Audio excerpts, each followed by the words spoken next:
Belum bawa timnas Indonesia berprestasi, Shin Tae-yong kirim kode perpanjangan kontrak. Klub Zlatan Ibrahimovic tawar Shane Patinama 2,2 miliar, langsung ditolak.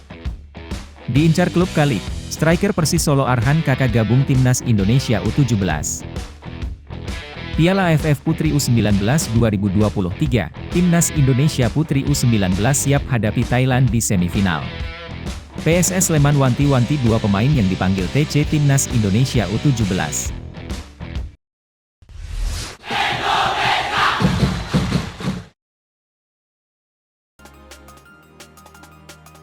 Belum bawa timnas Indonesia berprestasi, Shin Tae-yong kirim kode perpanjangan kontrak. Pelatih timnas Indonesia, Shin Tae-yong, memberi jawaban tak pasti soal kapan bisa memberi prestasi untuk sepak bola tanah air.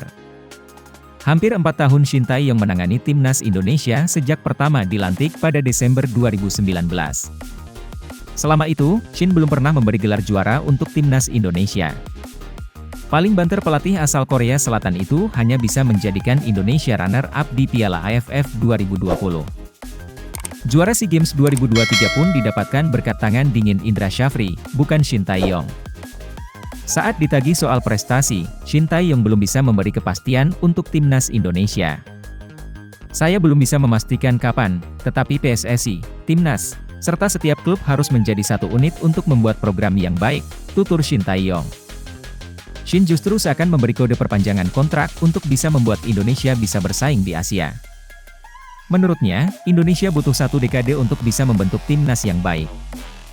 Menurut saya Indonesia butuh waktu minimal 10 tahun, kata Shin Tae-yong. Erick Thohir mengatakan bahwa Piala AFF U23 2023 hanya menjadi persiapan untuk kualifikasi Piala Asia U23 2024. Tim ini menjadi tempat bagaimana mulai membentuk tim U23 untuk persiapan U23 pada September ketika ada kejuaraan Asia, tutur Erick Thohir. Tidak sulit bagi Indonesia untuk lolos ke Piala Asia U23 mengingat lawan yang dihadapi relatif lebih mudah. Skuad Garuda Muda yang menjadi tuan rumah hanya akan menghadapi Turkmenistan dan Taiwan. Klub Zlatan Ibrahimovic tawar Shane Patinama 2,2 miliar, langsung ditolak. Media Swedia, Fotbollskanalen, mengabarkan bahwa Hammarby IF tertarik dengan bek Viking FK sekaligus timnas Indonesia, Shane Patinama. Hammarby dikabarkan telah memberikan tawaran sebesar 1,6 juta krona Swedia atau setara dengan 2,2 miliar untuk mendatangkan Shane Patinama, namun ditolak Viking FK.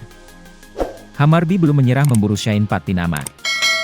Klub asal Swedia yang dimiliki Zlatan Ibrahimovic itu berniat untuk meningkatkan proposalnya. Hammarby masih berusaha. Dialog terjadi sepanjang waktu. Lebih dari itu, tidak ada artinya untuk membahas persoalan ini, ujar Direktur Olahraga Viking FK, Erik Nevland. Setali tiga uang, Shane Patinama tertarik bergabung dengan Hammarby. Pemain berusia 24 tahun itu merasa dihargai dan tidak menutup kemungkinan untuk hijrah ke Swedia. Saya tahu ini adalah klub besar dengan supporter yang luar biasa. Saya tidak berbohong, imbuh pemain naturalisasi timnas Indonesia ini. Kontrak Patinama di Viking FK tinggal hitungan bulan lagi. Bek sayap kiri kelahiran Lelystad, Belanda, itu bisa pergi dengan cuma-cuma setelah 31 Desember 2023. Patinama sebenarnya adalah pemain utama Viking FK.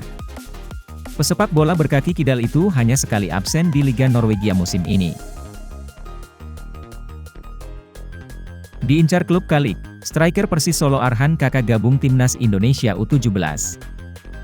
Striker Persis Solo, Arhan Kakak bergabung dengan timnas Indonesia U17. Pemain berusia 15 tahun itu menjalani pemusatan latihan 9 Juli hingga 28 Agustus 2023 di Jakarta. Pemusatan latihan itu merupakan bagian persiapan timnas asuhan Bima Sakti menuju Piala Dunia U17 yang akan berlangsung di Indonesia, 10 November hingga 2 Desember mendatang. Direktur Olahraga Persis Solo, Edwin Klok menyampaikan dukungannya terhadap Kakak untuk mengikuti pemusatan latihan. Kita bangga Kakak dipanggil untuk timnas U17. Dia pantas untuk mendapatkannya karena kerja keras dan perkembangan yang ia tunjukkan, kata Edwin Klok dilansir dari laman resmi klub, Selasa. Setelah mengikuti pemusatan latihan, dia akan membantu Arhan Kakak di Persis Solo untuk semakin mempersiapkan diri mengikuti Piala Dunia U17. Sebelumnya, pelatih Jeonbuk Hyundai Motors, Cho Sung-wan, terkesima dengan Arhan Kakak saat uji coba yang digelar di Stadion Manahan, 17 Juni lalu.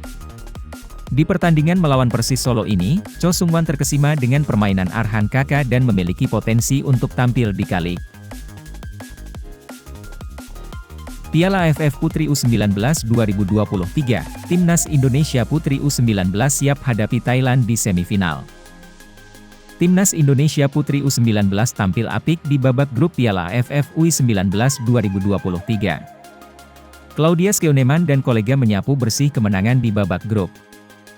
Beragam hasil apik itu membuat Timnas Indonesia Putri U19 melaju ke babak semifinal. Tim asuhan Rudi Eka Priambada pun akan menghadapi Thailand di babak semifinal. Laga itu akan digelar di Stadion Gelora Sriwijaya, Jakabaring, Palembang pada Kamis malam waktu Indonesia Barat. Pada dasarnya kami siap, lawan tim manapun, namun kami juga harus waspadai permainan bola yang dimainkan oleh Thailand, ujar Rudi dilansir dari situs resmi PSSI. Timnas Indonesia Putri U19 memiliki rekor apik di Piala AFF Putri U19 2023. Dari 3 laga yang sudah dijalani, Marcella Awi dan kolega selalu meraih kemenangan.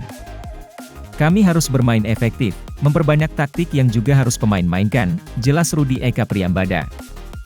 Rudi Eka Priambada berharap Timnas Indonesia Putri U19 bisa tampil maksimal di babak semifinal Piala AFF Putri U19 2023. Rudi pun meminta secara khusus dukungan dari masyarakat Indonesia.